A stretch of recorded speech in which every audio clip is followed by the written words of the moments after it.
Let's be honest for a second. You think you're pretty good at reading people. You can tell when someone is lying. You can feel when something is off. You trust your instincts. At least, that's what you believe. Now here's the uncomfortable question. What if you're wrong most of the time? Hello and welcome back to Bookworm. Today we're diving into Talking to Strangers by Malcolm Gladwell, a book that basically says humans are terrible at understanding people they don't know, and not just a little bad, systematically wrong. The strange part is we don't feel wrong. We feel confident. We trust first impressions. We read faces. We assume we get people quickly.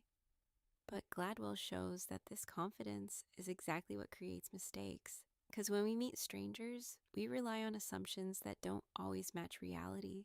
We think honesty is obvious. We think behavior is transparent. We think people are what they appear to be, but they're not. Stay with me until the end, because one of the most surprising ideas in this book explains why humans are actually wired to misunderstand strangers. And once you see it, you'll never trust first impressions the same way again.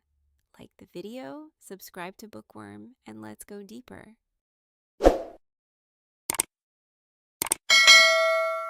So, why are we so bad at understanding the people we don't know? It's a huge question, right? We interact with strangers all the time, but sometimes those encounters go disastrously wrong. To really dig into why, let's start with a story that honestly should haunt every single one of us. And this was the terrifying climax of what should have been a routine traffic stop in Texas. On one side, you had a 28-year-old woman, Sandra Bland. She had just driven all the way from Chicago, totally elated because she just landed a new job at her old university. And on the other side, Officer Brian Encina. Things started out, courteous. But then, in a flash, it all just completely escalated, all because Bland lit a cigarette. The confrontation that happened next, you've probably seen the video, millions of people have. It ended with Encina pointing a stun gun at Bland, her getting arrested, and then, just 3 days later, she was found dead in her jail cell. So how does that happen? To really get it, we need to pull back the curtain on these hidden traps we fall into when we talk to strangers. The Sandra Bland case is this powerful, tragic puzzle. And look, this isn't just about one bad cop or one difficult person. It actually reveals these deep-seated flaws in our ability to judge people we've never met before, flaws that affect all of us, right? I mean, whether you're hiring someone, serving on a jury, or heck, just meeting someone new at a party. So we're going to break this down using two really powerful psychological theories that help explain why this encounter and so many others go so tragically wrong. We walk around believing we can read people, that we can size up their character from the tiniest clues. But the core idea we're digging into today is just this. We're wrong. We think we're great people readers, but we're not. Strangers are just not that simple. Okay, let's dive in. All right, so our first clue in this whole puzzle is this powerful human instinct that shapes pretty much every interaction we have. It's the very thing that explains how we get totally fooled by master spies, by clever con artists, even by seemingly ordinary people who are hiding these huge secrets. It comes from a psychologist named Tim Levine, and his theory states that our minds are literally wired to start with belief, not skepticism. I mean, think about it. When you ask a stranger for directions, you just assume they're telling you the truth, right? You don't pull out a map to fact-check them. It's like a mental shortcut, kind of like our brain's factory setting. And this isn't something you choose to do. It's totally automatic, unconscious, and honestly, it's what makes society work. Okay, so here's the crucial part. Believing someone isn't about the absence of doubt. You might have your suspicions, you might even see a few red flags pop up, but you still keep on believing. We only stop defaulting to truth when the case against our first assumption becomes totally definitive. It takes what Levine calls a trigger to stop. And we're not talking about some small inconsistency. We're talking about a tidal wave of evidence, something so big you just can't ignore it or explain it away anymore.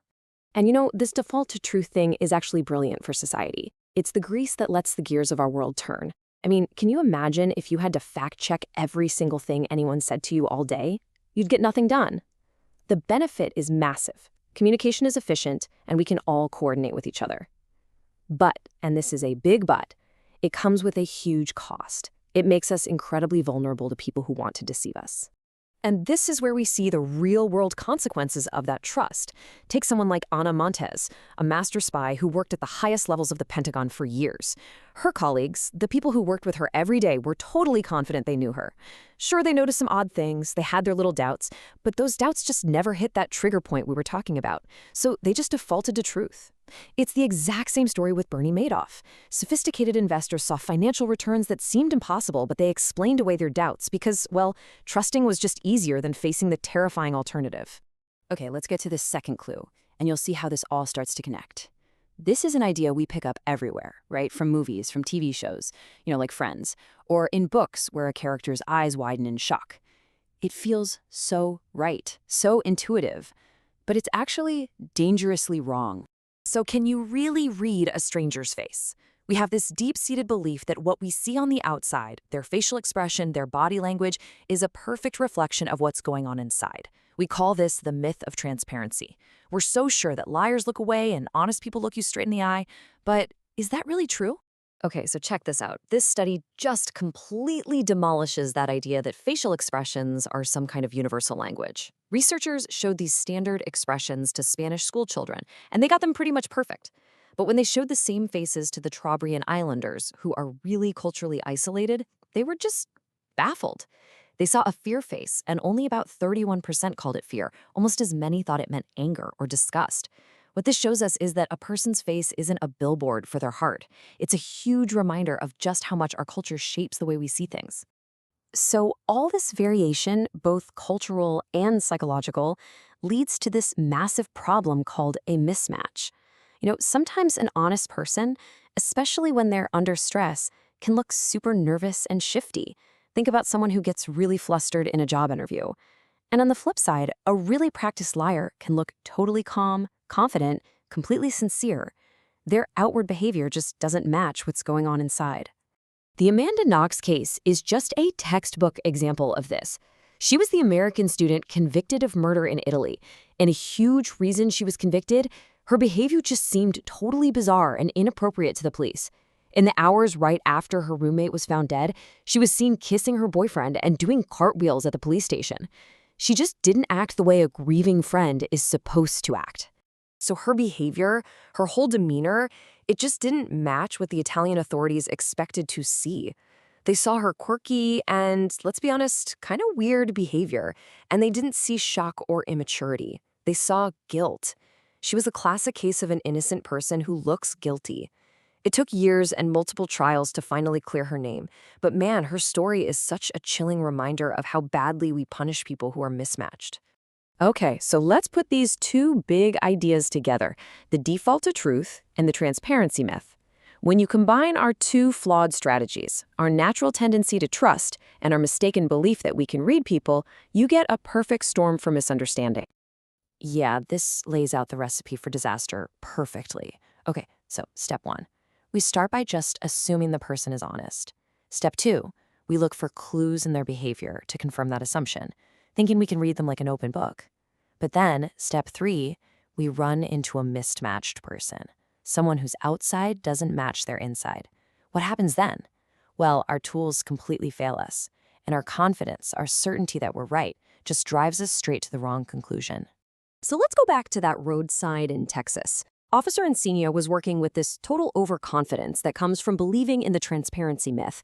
He saw an agitated, irritable woman, and in his mind, that just screamed danger. It fit the profile of someone who might be hiding something, a potential threat. He was confident he could read her. What he couldn't see was that Sandra Bland was mismatched. Her behavior on the outside was a totally understandable, maybe not ideal, but understandable reaction to being pulled over, feeling intimidated and disrespected in a place she didn't know. It wasn't a window into her soul. His complete misreading of her, his failure to see her not as a simple type, but as a complex, mismatched stranger, is what caused that tragic, fatal escalation. So, what are we supposed to take away from all this? Well, the conclusion from the book is that because strangers are so incredibly complex, and because our tools for understanding them are so flawed, we have to approach them with caution and humility. We really have to just ditch this overconfidence, this idea that we're all amazing judges of character. But that leaves us with a huge question, right? If you can't trust your instincts, what can you trust? The hard answer is we have to accept that we'll probably never know the whole truth about a stranger. And the solution isn't to try to become a human lie detector or to just stop trusting everyone. That would just paralyze us.